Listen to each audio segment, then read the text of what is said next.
الكريم اما بعد فاعوذ بالله من الشيطان الرجيم بسم الله الرحمن الرحيم وعنه قال رسول الله صلى الله عليه وسلم اذا رأيتم الجنازة فقوموا فمن تبعها فلا يقعدوا حتى توضع متفق علیہ۔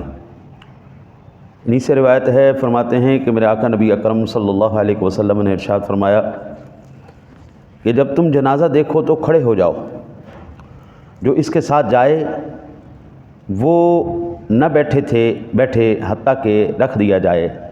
بخاری اور مسلم کی یہ روایت ہے۔ میت دیکھتے ہی کھڑا ہو جانا یا اس کے ساتھ جانے والے کھڑے ہو جائیں، اس کی 3 وجوہات۔ پہلی وجہ میت کی تعظیم کے لیے کھڑا ہوا جائے۔ دوسری وجہ فرشتوں کی اس میں شمولیت ہوتی ہے، ان کے احترام میں کھڑا ہوا جائے۔ تیسری وجہ گھبراہٹ ظاہر کرنے کے لیے۔ موت کوئی کھلونا نہیں ہے، یہ چھوٹی چیز نہیں ہے۔ جان ختم ہو گئی، ایک چیپٹر زندگی کا ختم ہو گیا، اس پر گھبراہٹ کا اظہار کرتے ہوئے حضور نے فرمایا کھڑے ہو جاؤ۔ اچھا جی، کب تک کھڑے ہو جاؤ؟ فلا یقعد حتی توضع، اس وقت تک جب تک وہ قبر میں رکھ نہ دی جائے۔ یہ حکم تھا پہلے۔ اب ظاہری بات ہے، جنازے کے ساتھ چلنے والے سارے اتنے جوان تو نہیں ہوتے کہ وہ 1 گھنٹہ 1.5 گھنٹہ لگ جاتا ہے پورا دفنانے تک کا، تو یہ تھا پہلے تک کا حکم۔ پھر اس کے بعد نیا حکم آیا، وہ بھی بخاری اور مسلم ہی شریف کی حدیث پاک ہے۔ من جابرین قال مرت جنازۃ فقام لها رسول اللہ صلی اللہ علیہ وسلم وقمنا معه فقلنا یا رسول اللہ صلی اللہ علیہ وسلم انها یہودیۃ فقال ان الموت فاضع فاذا رأيتم الجنازۃ فقوموا متفق علیہ۔ حضرت جابر رضی اللہ تعالی عنہ فرماتے ہیں کہ ایک جنازہ ہمارے پاس سے گزرا تو رسول اللہ صلی اللہ علیہ وسلم اور آپ کے ساتھ ہم بھی کھڑے ہو گئے۔ جب حضور کھڑے ہوئے تھے، یہ احترام ہوتا ہے، یہ تعظیم ہوتی ہے۔ کوئی بڑا کھڑا ہو جائے تو آپ بھی اس کے ساتھ کھڑے ہو جائیں۔ اور پھر سرور دو عالم صلی اللہ علیہ وسلم سے بڑھ کر کائنات میں کون قابل تعظیم ہے جی؟ وہ تو کائنات کی سب عظیم ہستیوں سے بھی اعلیٰ درجے کی مالکہ ہیں۔ آپ جناب کھڑے ہوئے تو صحابہ بھی کھڑے ہو گئے۔ تو ہم نے عرض کیا یا رسول اللہ، یہ تو یہودیہ عورت کا جنازہ ہے، یہ تو مسلمان کا جنازہ بھی نہیں ہے، اور آپ کھڑے ہو گئے۔ تو حضور نے فرمایا کہ موت وحشت ناک ہے، تو جب تم جنازہ دیکھو تو کھڑے ہو جایا کرو۔ حضور آج کیفیت یہ ہو گئی ہے کہ ہم قبرستان میں موجود ہوتے ہیں، سامنے ہمارا جنازہ ہوتا ہے اور وہاں پہ ہم مسکرا رہے ہوتے ہیں۔ حضور نے وہ چیزیں جو ہے نا جی، جو ہمارے باطن کو، ہماری طبیعت کو، ہمارے مزاج کو، ہمارے اخلاق کو پروان چڑھا سکتی تھیں، ان کو ہم نے چھوڑ کے اور وہ چیزیں اپنا لی ہیں جو ہمارا شعار نہیں تھا۔ مثلاً آج دکاندار کہتا ہے جب تک جھوٹ نہ بولنے کاروبار ہی نہیں ہوتا، جب تک ہم دھوکہ نہ کریں، ملاوٹ نہ کریں، منافع ہی نہیں ہوتا۔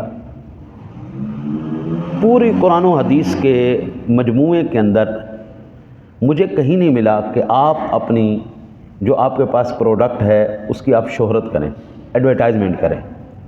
اب باقاعدہ طور پر ایسی کلاسیں ایجاد کر دی گئی ہیں، ایسے کورسز ایجاد کر دیے گئے جس میں یہ بتایا جاتا ہے کہ تم نے اپنے مال کو دکھانا کیسے، اور ایک ٹیگ لائن ہے جو دکھتا ہے وہ بکتا ہے۔ یہ تو اسلام میں کہیں نہیں نظر آیا مجھے۔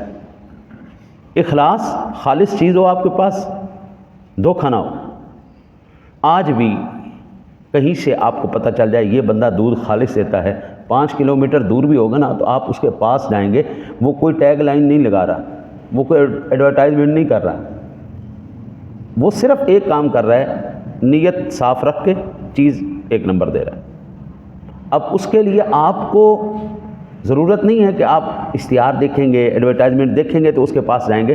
آپ کو صرف پتہ چلنا چاہیے یہ بندہ کام ٹھیک کر رہا ہے، آپ خود اس تک پہنچیں گے، آپ کی رسائی وہاں تک خود ہوگی۔ اب آپ اندازہ کریں کہ وہ چیزیں جو ہماری تھیں وہ کسی نے اپنا لی، جو کسی کی تھیں وہ ہم نے اپنا لی، اور اس لیے ہم گڑبڑا گئے۔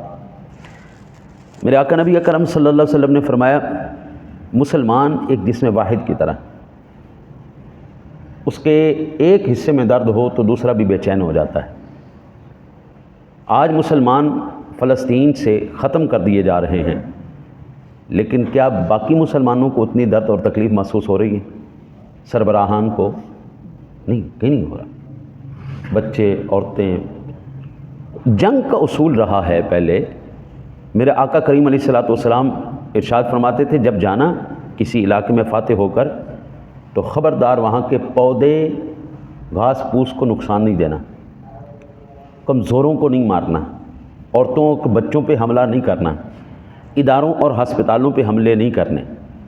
حتیٰ کہ ایک اسلامی لشکر جا رہا تھا اور ایک کتیا نے بچے دیے ہوئے تھے، تو سپہ سالار نے وہاں پر فوجی کھڑے کر دیے کہ کہیں یہ لشکر گزرتے ہوئے اس کتیا کے بچے نہ کچلے جائیں۔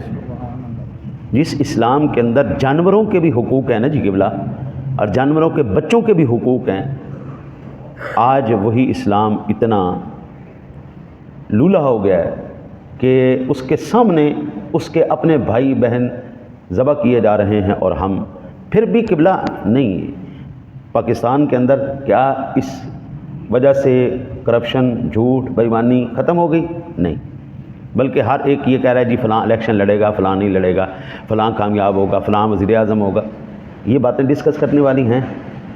قبلہ اس دور میں ایمان سے بتا دیجئے، کیا واقعتاً یہ باتیں اب ڈسکس ہونی چاہیے تھی پاکستان میں اس وقت، یا یہ ہونا چاہیے تھا ساری پارٹیوں کا ایک ہی ایجنڈا ہونا چاہیے تھا کہ بھئی گھر کے جھگڑے ہم بعد میں سلجھا لیں گے، پہلے ہم اپنے مسلمان بھائیوں کی مدد کریں گے، ہم پہلے ان کے ساتھ کھڑے ہیں، ہمارے گھریلو جھگڑے ہم بعد میں نپٹائیں گے۔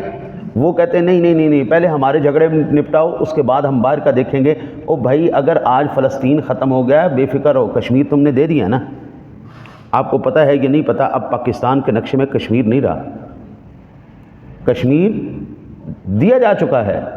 وہ آگ اگر کسی کے گھر میں لگی تھی تو وہ آگ ہمیں بجھانی چاہیے تھی، بجائے اس کے کہ ہم وہ آگ بجھاتے ہیں، ہم نے اس آگ کو اپنے گھر میں داخل کر لیا۔ بلوچستان والے کہتے ہیں ہمیں علیحدہ صوبہ چاہیے، سرحد والے کہتے ہیں ہمیں علیحدہ چاہیے، پنجاب والے کہتے ہیں ہمیں علیحدہ چاہیے۔ بنگلہ دیش آپ نے پہلے دے دیا ہوا، پہلے بنگلہ دیش گیا، پھر کشمیر گیا، اب باقی اتنا سا پاکستان رہ گیا۔ اگر آج بھی ہم متحد نہ ہوئے، آج بھی ہمیں پاکستان کی فکر نہ ہوئی قبلہ، تو پھر یہ یاد رکھیے، یہ کوئی قرآن کی آیت نہیں ہے جو مٹ نہیں سکتی، یہ حدیث کے الفاظ نہیں ہیں جو صدیوں تک جو ہے اسی طرح رہیں گے جس طرح حضور جناب رسالت مآب صلی اللہ علیہ وسلم نے ارشاد فرما دی۔ ایک حضور کا فرمان، ایک رب کا فرمان، جس کو قرآن کہتے ہیں، قیامت کی دیواروں تک کسی ماں کے لال میں جرت نہیں اس کو بدل سکے، اور جس نے اس کو بدلنے کی کوشش کی ہے خدا نے اس کو صفحہ ہستی سے مٹا دیا ہے۔ اللہ کا فرمان، اللہ کے حبیب کا فرمان اسی طرح رہے گا۔ 1400 سال پہلے بھی یہ حدیث اسی طرح تھی، آج 1400 سال بعد بھی یہ حدیث اسی طرح ہے۔ تو یہ فی الحال لمحہ فکریہ ہے، ابھی الیکشن لڑنے کا جو ہے نا جی، یا یہ معاملات کے اوپر فکر کرنے کی ضرورت نہیں ہے۔ ابھی ضرورت یہ ہے کہ پاکستان کی بقا اور سلامتی کیسے ہم قائم رکھ سکتے ہیں۔ ابھی فی الحال پاکستان کو سٹیبل کرنے کی ضرورت، ابھی فی الحال مسلمانوں کے ساتھ کھڑے ہونے کی ضرورت۔ جو نبی ہمیں میت دے کے کھڑا ہونے کو کہہ رہا ہے، اور میت بھی یہودیہ عورت کی، وہ مسلمان کھڑا نہ ہو مسلمان کے ساتھ، مسلمان کے جنازے پہ، حضور سمجھ سے باہر ہے۔ آخری حدیث پاک سماعت فرمائے، وعن علی قال رأینا رسول اللہ صلی اللہ علیہ وسلم قام فقمنا وقعد فقعدنا، یعنی فی الجنازۃ، رواہ المسلم، وفی روایت مالک وابی داود قام فی الجنازۃ ثم قعد بعد۔ حضرت علی فرماتے ہیں ہم نے رسول اللہ صلی اللہ علیہ وسلم کو کھڑے دیکھا تو ہم بھی کھڑے ہوتے تھے، اور پھر آپ بیٹھنے لگے تو ہم بھی بیٹھنے لگے، یعنی جنازے میں۔ اور مسلم اور امام مالک اور امام داؤد کی روایت میں ہے کہ اولاً جنازے میں کھڑے ہوتے تھے، بعد میں ہم بیٹھنے۔ اب یہاں پر ان احادیث سے کیا بات پتہ چلی؟ اگر کوئی بندہ اگر جنازے کے ساتھ جانا چاہتا ہے تو کھڑا ہو جائے، جنازے کے ساتھ جائے۔